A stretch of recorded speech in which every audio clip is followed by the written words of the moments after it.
Did you know that 300 million people around the world are suffering from depression? That's a lot of people. There's almost 326 million people living in the United States, so if we applied that statistic locally, that would mean that 9 out of 10 people you see walking around the US every day would be depressed. Although those 350 million people aren't all living in the United States, the point that I'm trying to make is that mental health issues are way more common than we might think. And those with depression usually don't just have depression. Nearly 1/2 of those diagnosed with depression are also diagnosed with an anxiety disorder. So if these are the leading causes of disability worldwide, why don't we talk about it more? Well, because it's sort of like a black dog. I'm not talking about an actual black dog.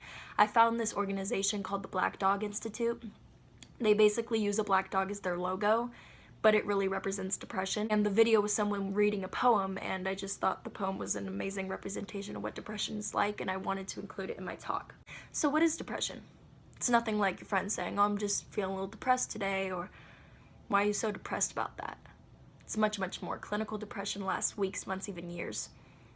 Try and think of depression as someone who constantly has a black dog by his or her side. I had a black dog. His name was depression. Whenever the black dog made an appearance, I felt empty, and life seemed to slow down. He could surprise me with a visit for no reason or occasion. The black dog made me look and feel older than my years, and when the rest of the world seemed to be enjoying life, I could only see it through the black dog. Activities that usually brought me pleasure suddenly ceased to. He liked to ruin my appetite. He chewed up my memory and my ability to concentrate.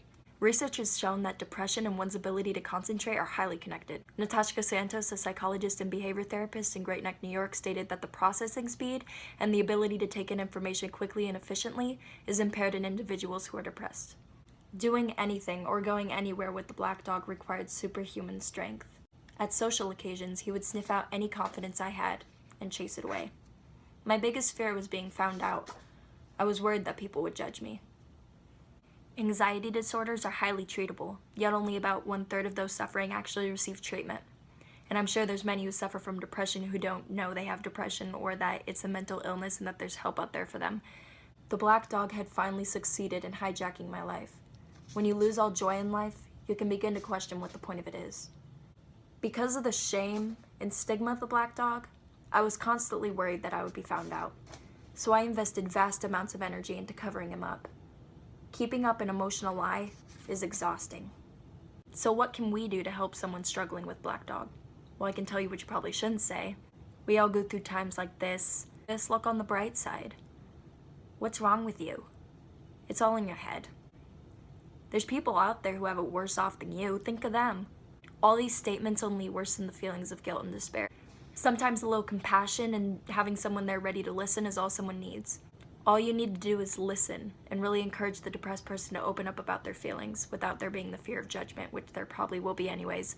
I think a lot of depressed people don't like to talk about what's really going on because they just want to be normal and think it's their own stupid problem in their head that nobody else can really fix, but it's not true. If you really want to help, you shouldn't expect one conversation to just fix them. You need to be gentle yet persistent.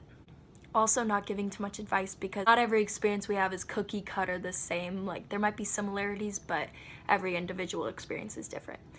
And that's okay, that's what makes us greatly unique, right?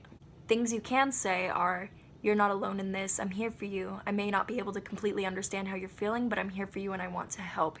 You're important to me and your life is important to me. Also, things like keeping a journal, meditation, eating the right things, or exercise can really help. And if you're depressed yourself, please seek help, seek professionals. And I hope in time your black dog will learn to heal.